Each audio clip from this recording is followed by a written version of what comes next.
thanks for joining us today for an overview of Boardmaker and Boardmaker Editor, or Boardmaker 7, as it's now known. So just before we start, we'll get the formalities out of the way. For those of you who don't know who I am, Connor Quigley is my name. Working in Safecare now a couple of years. I cover a lot of the AEC and communication side of the business, which is one section of our company. So we have numerous areas, whether it's communication, assistive technology, multisensory, cognition, and environmental control. We supply lots of different brands, including Toby Dynabox, which is who make Boardmakers, who we're going to talk about today. So, or Boardmaker 7. So, what is Boardmaker 7? Some of you may have used Boardmaker in the past, or you may be brand new to Boardmaker. With the latest version of Boardmaker 7, you can create and print your activities, which maybe people who have used Boardmaker in the past would be very familiar with. You can now find resources using the Boardmaker community. You can play the resources, which is something I'll briefly touch on today. I won't go into a huge amount of detail, but I suppose the idea is that not all of our users and the people we work with might not have the ability to use paper resources, or might not find the most appropriate resource for them. So they may prefer using resources on their iPad or on their communication system or on their eye gaze system. So you can now do that with Boardmaker. And you can assign and collect data. That would be on the subscription version, where you can collect data from your users, how long they're taking to do their resources, when they're doing them, etc. So again, I won't really touch on that today because we're not going to go into a huge amount on the subscription side of Boardmaker. So the Boardmaker 7 software comprises of the editor, which is the one I'll talk about most today. If you buy a standard version of Boardmaker, you get a copy of the editor software. My Boardmaker, which is you can go online. If you've got the standard version, you can use the community. If you've got a subscription, there's a few extra bits and pieces in my Boardmaker. And then the Student Center comes with the subscription version as well. So again, I'm not going to touch a huge amount on the Student Center today. So the kind of core principle of Boardmaker and how it's always been has been the PCS symbols, so the picture communication symbols. They have changed a lot over the years. There's now different types of PCS symbols, and so the ones that probably we're most familiar with is the classic, or the eggheads, as we like to affectionately call them. So as you can see, these are symbols you may be familiar with, whether it's on communication systems or using Boardmaker in the past. These are kind of your non-gender specific symbols. As I said, we call them the egghead. These were the original ones. The next ones that came from after that were the thin line symbols. So the thin line symbols are a little bit more, maybe, I suppose, they're not as childlike, I suppose it would be the feedback that why they were designed, was that a lot of people found, maybe adults in particular, or teenagers, found the classics a bit childlike. These are a lot more gender specific, they're race specific, a lot more modern looking for the thin line. We have the high contrast symbols. So the high contrast for people with visual impairments, always done on a black background with a high contrast color for your symbol. In context symbols, so these symbols were originally designed for people with brain injury or aphasia, people who may not have learned how to communicate using symbols. So what you'll see in these symbols are a lot of gesturing, a lot of pointing to maybe try and explain what the symbol is itself. And then there's updates constantly. So now, if you're a new Boardmaker customer, you'll get these updates continually. So you'll see things like, obviously, COVID has been a big part of our lives, so we've created symbols around that. Brexit, Black Lives Matters, the environmental policy symbols, etc. And so these are updated bi-weekly. With the subscription model, you get the updates every 2 weeks. And then there's Irish symbols. There's actually, if you're not aware, there's a lot of Irish symbols now in Boardmaker. It's generally come to ourselves on requests from customers or schools or therapists on specific symbols they'd like to get made whether they're local to their area or people or places. And of course, anyone here attending today, and if you have any ideas for symbols that you'd like to see, just drop us an email. They might take about 3 to 4 weeks to get drawn up, and then they'll come through on the updates then. So again, if you have anything, if you're in a particular area of the country and you'd like that represented in symbols, or if there's a particular, I don't know, piece of culture or people or anything that are specific to Ireland, let us know and we can get those symbols created. So how do people use these symbols? How do they use the resources that they create on Boardmaker? We use them to support communication, whether that's creating low-tech communication boards, whether that's creating textbooks, whether it's putting symbols on top of Big Macs or whatever it may be. We use them to support behavior, so we create resources around schedules, around first and ends, etc., classroom routines. Participation, so now we find a lot of resources in Boardmaker around schoolwork, around kind of social skills. So again, very easy to create these now in Boardmaker. And where do we see these symbols? So these PCS symbols, we see them now on our communication system. So software like TD-Snap or whatever other kind of symbol-based communication software, you tend to find the PCS symbols. You're starting to see them in high-tech devices, consumer products. So if you have an Android phone, search for action blocks in your system, and you can create little kind of little communication messages using PCS symbols on your Android phone, whether it's a Samsung, etc. And things like visual readers on Microsoft, etc., are starting to use symbols now. What we're getting a lot of requests for here in SafeCare, or a lot of people looking to work with us, is around public parks and things like that, and schools are looking to create communication boards and have them there for users who may use PCS symbols to communicate, so that they have communication boards as they enter the public park or the playground, etc., or on the school wall out the playground. So we're starting to see a lot of that around the country. A lot of county councils have been in touch with us about setting these up for public parks. So you'll probably see them out and about more and more around the country. As kind of they're being adopted more so in everyday kind of activities. So the Boardmaker 7 editor, so I suppose some of the new features as opposed to the older versions of Boardmaker is it's now available on Windows, Mac, and Chromebooks. So Chromebooks are popular in schools, so you can use Boardmaker on Chromebooks. Symbols, there's 50,000 symbols in the different styles, as I spoke about, the thin line, the in context, the high contrast, and the normal. So all those are available. You can create print or interactive resources. I'll talk about that in a moment. You can create from scratch. So if you're used to creating resources from scratch, you can still do so. There's loads and loads of templates, which I'm going to take you through now shortly. There's loads of ready-made materials that you can find on the community, or some of the resources available from Boardmaker. And if you have an old account of Boardmaker, you can import those resources that you've already made. So if you've Boardmaker Plus or Boardmaker 6, you can take your files and bring them into Boardmaker 7 and edit them or print them or whatever you need to do. There's an integrated web search, which I'll show you, and then you can print a PDF. So if you create a resource, you can email it to somebody or print it out from your printer. It's very quick and flexible. You've got more kind of editing features now in the editor than you would have in previous versions of Boardmaker. So you can change colors of symbols. You can do lots of kind of different editing around symbols and resources. You can use templates. I'm going to take you through a few of these templates shortly, but there's lots and lots of resources. You'll be glad to know our templates made for your resources, that you don't have to start everything from scratch anymore. There's a symbol finder. So again, you can search for symbols in different languages. The symbol finder gives you the option how you search for the symbol. Again, I'll show you this in a bit more detail in a moment.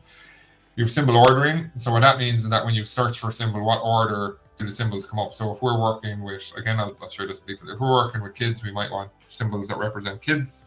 At the top, when I search for a symbol, if I'm working with people who have visual impairments, I might want to see the high contrast at the top instead of having to scroll down and find them. So again, we can order how the symbols are presented when we search for them. And again, here is something where somebody I'm taking a guess that they've gone with high contrast and then female in their order of how they search for symbols. And you can browse different categories. So if you didn't have to search for a symbol directly, like if you wanted lots of symbols around swimming. You know, you can just search swimming and a folder will come up and you can see, you know, you've got lots of different options, and you've got backstroke, belly flop, blow bubbles, cannonball. So again, you can create a whole resource around swimming without having to search for each one of those symbols individually. The integrated web search, which I'll take you through in a moment, which is very handy. So you don't have to leave the software, go to Google, find an image, download it onto your computer, import it in. You can do it directly from Boardmaker. The Student Center, again, these are for interactive resources for, again, somebody that, you know, may use their iPad or their eye gaze system or communication system. They may want to, you know, the paper resources mightn't be the most ideal way that they use the resources. So we can create these interactive resources for them as well. And then this is with the subscription model. You get a little bit extra. You get the there's curriculum-based resources in it, where there's a communication strategy called Core First Learning. There's a literacy program called Reading Avenue, and then there's a school activities, or, you know, life skill activities. We call it activities to go, and they're all based for different learners and ages, etc. So again, I'm not going to cover them today. We've covered them in previous webinars. I'm sure Rashita will drop it into the Q&A there, where you can find a little bit more information about these, because there's quite a bit in them, and we'll only get caught up in that going into those in big detail. So what are we covering today? We're covering the editor. So let's have a look at the editor. I'll just come out of the presentation, and you'll be glad to know it's the end of the PowerPoint. So we'll get a bit more kind of hands-on with things. So this is what the editor looks like. So if you get a standard version, we send you a license code. You download the software, you put in your license code, and this is what you will be met with. Obviously, these are all my activities that I've created over time, so they get stored here, so you can go back and look at anything you've created in my Boardmaker. You can create folders up here where you might drop in, you know, if I want to drop in this activity into my SCT folder, you can do so. So you can become a little bit more organized than I am. I'm sure some of you working in schools, you'll be a lot more organized than I am when it comes to this kind of stuff. So you can segregate folders for different classes, maybe, or different activities, etc. So if I wanted to create resources, I just click on the green button here on the left, which says new. And here it'll pop up the recently used. So if there's stuff that you've been using, they'll pop up first. Above it, we can see that there's blank. So if I want to create a resource from scratch, I click on blank. I can do it in portrait or landscape or interactive. I'm just going to do portrait for now. Down in the bottom right-hand corner, there's a green button that says create. I click create, and this gives me my page where I can start. One of the things you might do before you start any kind of creating resources is up in the top left-hand corner. I'm using a Windows device here today. It may look different on a Mac or a Chromebook. I know it looks different on a Mac. There's a kind of you just hover your mouse up here and it'll drop down. But on a Windows machine, there's 3 lines. You just click on it and we'll scroll down to user settings. So we might, you know, set our settings before we start. So these are just, you know, if you're using sound and, you know, how we want it to open. The interface, you know, do we want it to display in, you know, inches, millimeters, centimeters? So we might go centimeters. You know, and you can set your ruler. The play mode. What's the access method? If you're working with somebody that may be using an alternative access method, this is really only for interactive resources. You might change the access method here to simple touch enter, switch scanning, mouse pause, and if I had an eye tracker, I can connect an eye gaze system to it as well. You know, you can do audio cues if you're a scanner, message window, etc. So again, more for the interactive stuff. Text to speech. Look, there's not many voices on it. It is what it is. It's not a communication system. Symbol and language. This is probably more kind of appropriate area that you might start with. Is which symbols do you want displayed? You know, do you want all of them? Generally, they're by default, they're picked. But you know, if you don't want the high contrast, or if you don't want the, you know, communication about sexuality or something like that, you can untick them and take them out. Your symbol search ordering. So this is how they're displayed when you search for search for symbols. So how are they kind of presented in order? So I have the classic, maybe I want high contrast at the top. I'm working with visual impairment, so I want them at the top when I search for people or search for symbols, or I may want the thin line ones at the top, and so on and so forth. What form do I want? Do I want stick, egghead, or person? Do I want more, person represented? What gender? It could be neutral, but I might predominantly work with males, or I might predominantly work with females, so I might choose that. Skin color, again, depending, you might work with different races and different orientation of people. So you may have, you may want dark skin symbols as opposed to light skin symbols. Again, you can change those. And age, am I working with children, teens, or adults? So if I'm working with adults, do I want more adult symbols when I search? So and so on. And then, so yeah, you can mess around with that and change it. It's very easy to come back and change it if it would suit. And then content filtering, show all symbols. I might be working with children, so I might want to hide explicit symbols, or I might want to hide symbols of mature words. So again, I've got a little bit of kind of parental control, shall we say, on the system there. So I'm just going to show all symbols.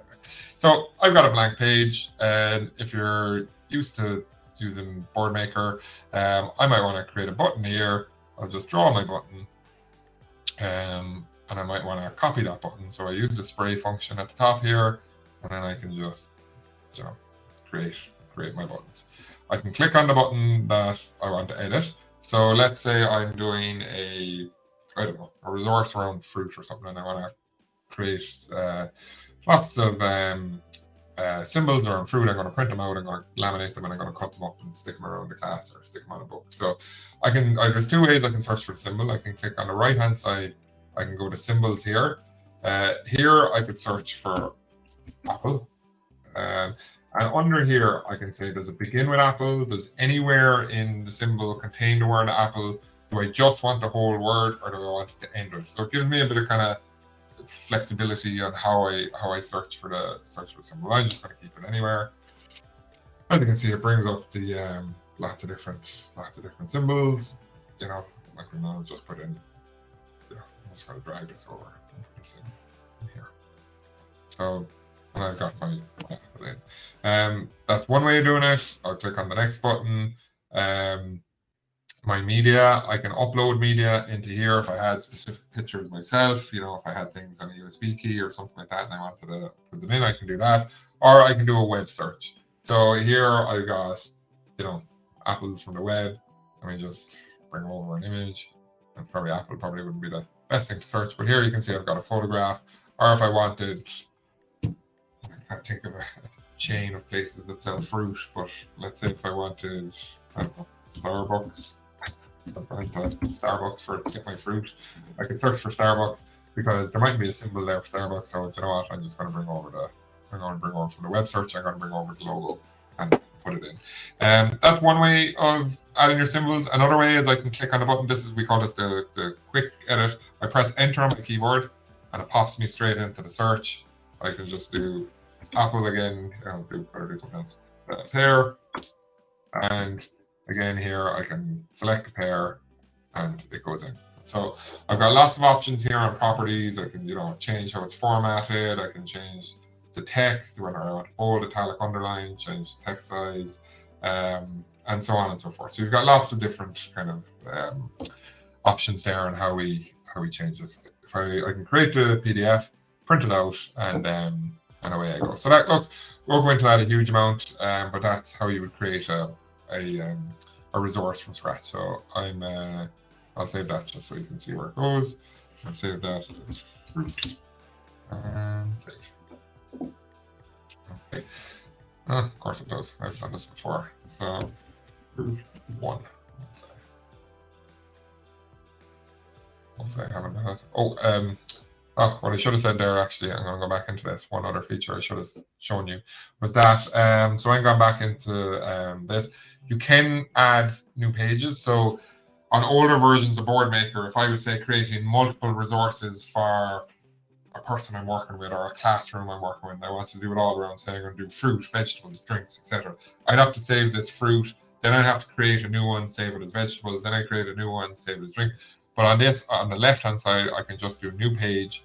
I can do a new blank page again, and they're all linked together. So I'm saving one file. I create my button here. I'll spray it again, and in this one, I'm doing vegetables. So I'm going to search for carrot. and one, and I'll just drag that over. So again, I can have multiple resources saved under the one file, and I'll return to the dashboard and I'll save my changes. So again, I can have lots of pages under one, so I don't have to have different files for maybe the same kind of resource that I'm creating. So anyway, I'll move on. So I'm going to click the new button again here on the left. And so they were the blank activities. So again, portrait, landscape. I don't know about creating interactive from blank. For now, we won't go into that. But I'll go to printable templates. So when it says printable, interactive, and favorites, so these are the templates. So this is where Boardmaker have created all these kind of templates for you. You just have to drag in your symbols or edit them to suit yourself. So if we were doing, say, behavior supports, so here we can see a first and then charts, a goal of the week. I have student reward cards. So if I want to have a look at something and see what it's about, I can click on one. So here's the first and then. Down at the bottom here, I can select from samples. So this is what it might look like. So I've got my first and then chart. So I'll print that out and that'll be blank. And underneath it, the second page, add symbols and labels to the buttons below, print out and cut out the buttons. So in this one, we've got brush teeth, eat breakfast, get dressed, and read together. So I'll print that out, I'll cut these, I'll laminate them, maybe put some Velcro on the back, and the user will put their first and then. So kind of go, okay, I like that one. I'm going to return to the dashboard, and I'm going to click new, printable, behavior supports, first and then, and down on the right-hand side, I create. So it gives me this template, but a first and then piece is done. And now on this, it's add the symbols where I want them. So these are empty for me. So I'm going to do first lunch. Only do two. We won't go into too much detail. First, we're going to have our lunch. Then we might virtual playground. And I could add two more if I wanted to, but again, I could print these out, laminate them, and then, for the user, we can go first. We're going to lunch. I'll stick that there. Then we're going to the playground. So again, if you're in a classroom setting, you might have this page printed out and stuck up on the wall, and then we're constantly changing our first and then symbols and sticking them onto the resource. So again, the template is done for you. Very, very simple, just to drag in your symbols. So I'm not going to save that. So that's what was I in? I was in behavior supports. Lots of different ones. I could go into books and presentations, so I could create a book from scratch if I want to do for my user. So let's say text below, select from sample. This is what a sample might look like, but I might create my own from a favorite book, or somebody might make a family album or something like that. Mammals,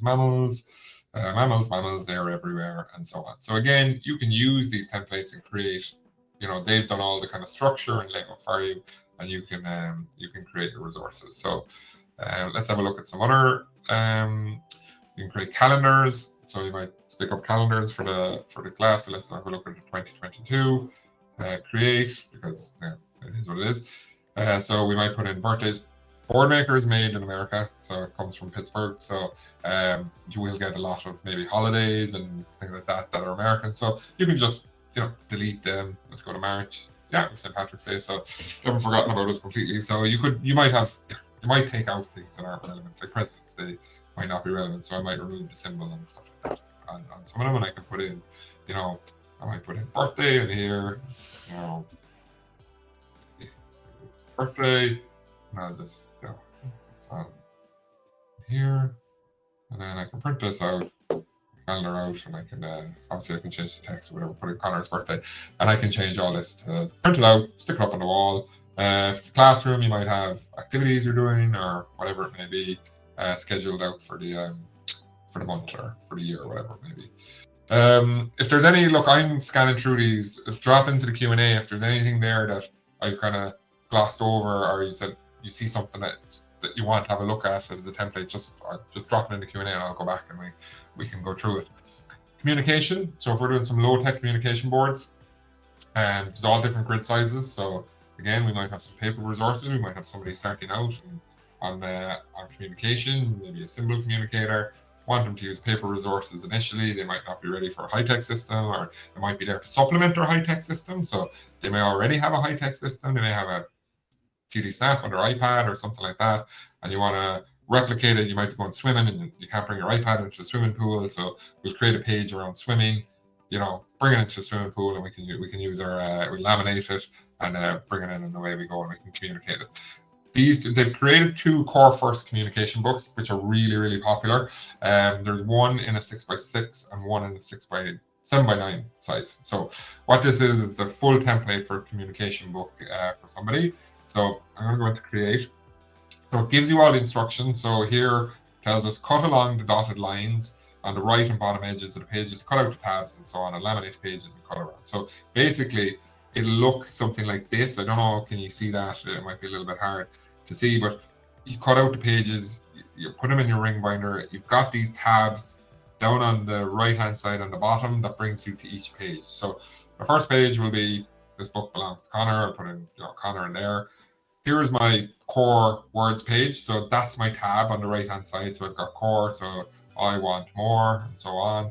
The next one, it's the tab down as personal. These are all blank, so we might put in, a symbol of my name, my family, my dog, whatever it may be, my own personal words that I use. Here we've got little words, so it might be good at creating a sentence. So I'm starting to add my little words into my language. Actions. So again, the tab down here on the right, so the user would kind of flick to that page. The actions. Descriptive words. All right, quick fires. So I'm gonna get my quick phrase away. I don't know. I need to use the bathroom. I am thirsty. I am hungry, and so on and so forth. Then we're going into topics. These are all editable. So if this isn't, this is a topic around reading. If you don't want a topic around reading, this one is, what's this one? TV, and so on and so forth. And then there's, a basic template for topics. So if you want to create your own topics, you can duplicate the page as well. So, you can have, lots and lots of blank pages that you can create them instead of using the template pages, but the topic pages there for you. You just fill in the symbols that you want. So you want to create a low-tech communication book for somebody. The template's there for you. You just start dropping in your symbols and start editing it to suit the user. So I'm not going to say that. So it's available in 2 sizes, which is a 6x6 and a 7x9. So where was the communication? 6x6 and 7x9. So again, have a look through. Have a look through these if you're working with a communicator. Device overlays.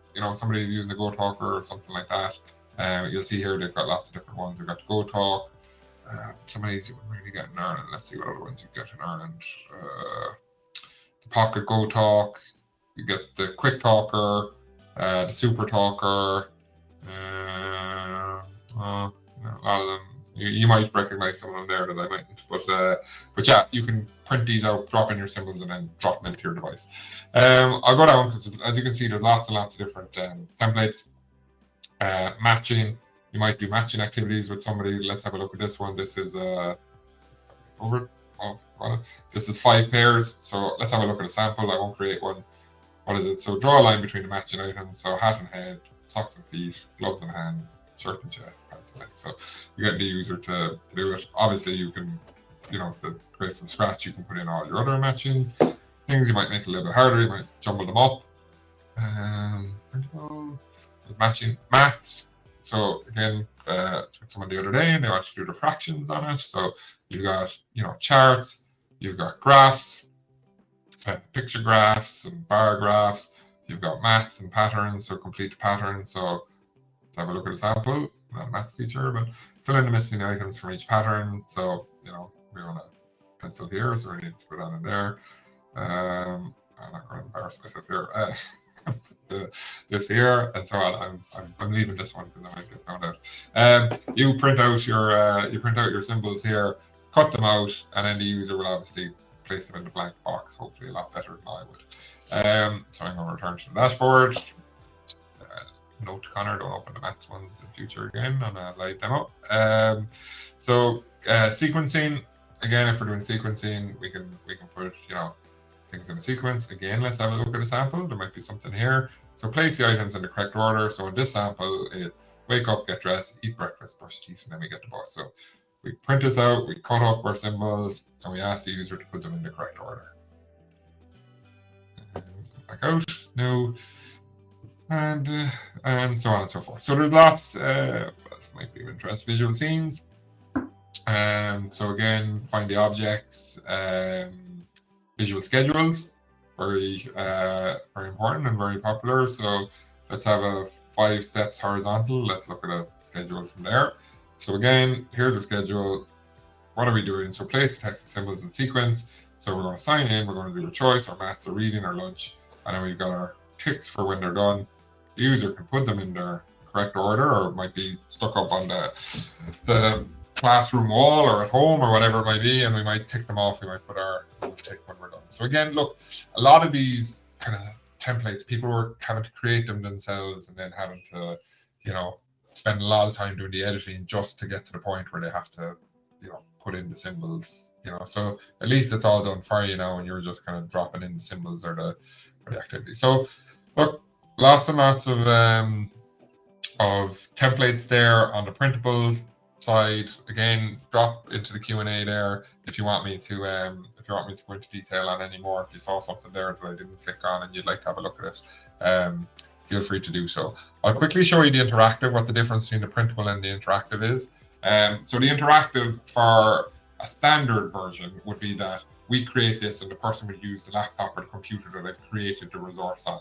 For the subscription model, I can send these resources to their iPad or to their device or whatever it may be. But what it might look like is, let's have a look at books and presentations. So again, if I created a paper-based book, not all of our the people we work with might be able to turn the pages. They might have physical disabilities, etc. They might not have motor skills to be able to turn a page, but they might be able to do it on an iPad. They might be able to tap a button on an iPad, or they might be using a switch, or they might be using an eye assistant, or they might be using a joystick or something like that, and they might be able to do it that way. So what that would look like if we look at an interactive book as opposed to the paper one we looked at before.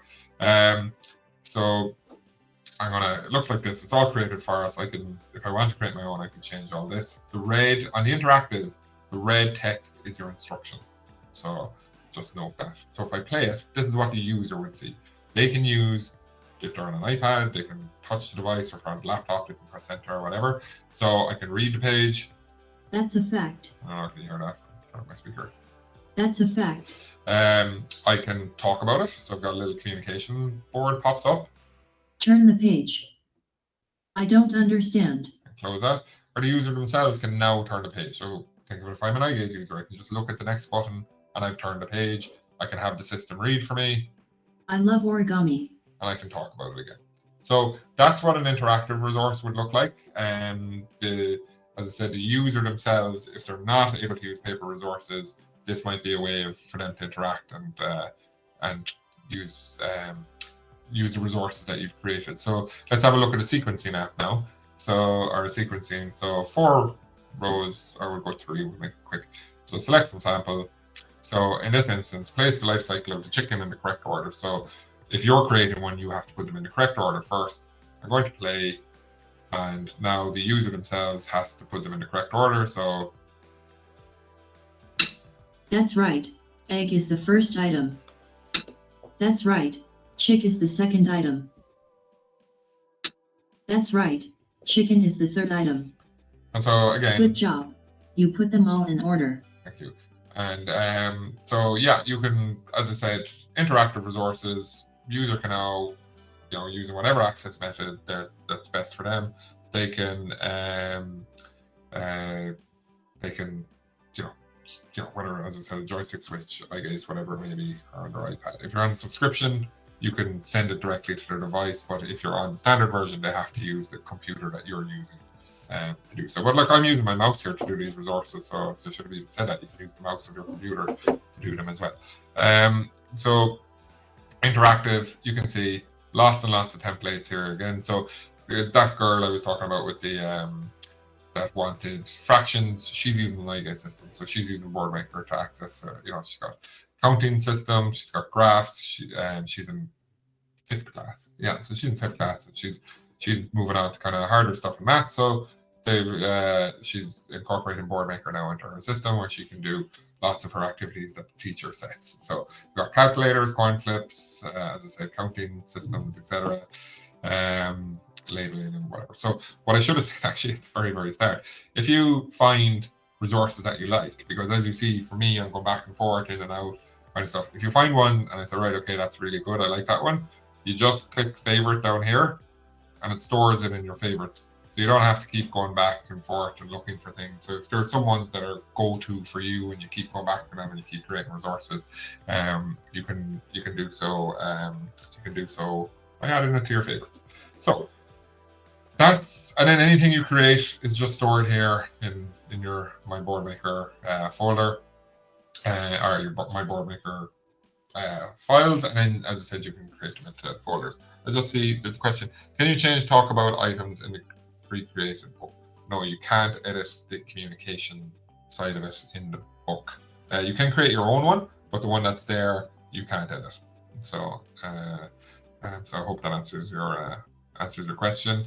But what you can do, what a lot of people we've worked with that may have communication systems, if you have a TD Snap, might get a bit complicated. If you have TD Snap, if you're a TD Snap user, it integrates with Boardmaker, so you can load your activities directly into TD Snap, so into their communication system, so they don't have to leave it. So you can pop back out to your communication page to talk about something, or sometimes if people have a communication system, they may have it open beside the computer they're working on Boardmaker on, so that they could maybe communicate and talk about the resource that they're creating.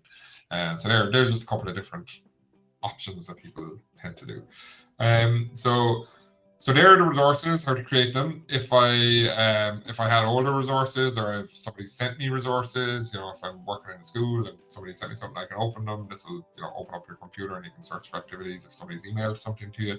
You can also use the community, which is completely free to do so. So the community, I think Michael here in the office coined the phrase. It's we call it stealing with pride. So if we go to the community, open up on my other screen. Yeah, I'm logged in. So this is the community. So it brings you here, and what you'll find is lots and lots of, especially in America, because there's a lot of schools in America are on Boardmaker, and a lot of the teachers and a lot of the therapists, they tend to share their resources, and so you got a lot of really good resources already created. So it's broken down into different categories. So you have therapy tools, teacher tools, curriculum, cognitive skills, communication, life skills, but you can search as well. So say if I searched for COVID, for example, because I want to create a book, or I want to create some visuals or something around COVID to, for the people I'm working with, I can go here and I can see that, I will say this isn't quality controlled. Anyone's free. You're free to upload things into the community. So, have a look around. Some of the stuff might be great, some of the stuff not so great, but it's kind of, up to you to kind of have a look. So if we see that, if I say that, oh, look, here's a matching game for COVID, or matching activity, let's have a look at it. I see here, okay, this looks good. This might be something that the description is: students draw a line between the matching items. The vocab comes from a video around COVID-19 that includes modeling of the handy hand washing guide, so giving you a bit more information. So we can see Sarah Caulfield has given us a lot of information on what this is about. So she's even given the YouTube link to what it is. So I'm going to say, okay, I think this might be good. All I have to do is press plus, and now I have that in my activity. So sometimes it might take, hopefully it'll do it quickly today, but let's go off.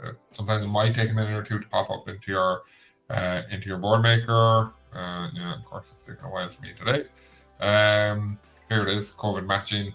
So I have that already converted it for me, and I can start to edit that straight away. So now I have that resource. Stephanie Caulfield has created this.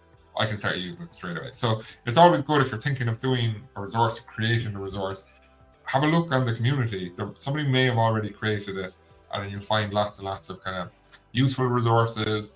Even just to have a browse through the community, you might find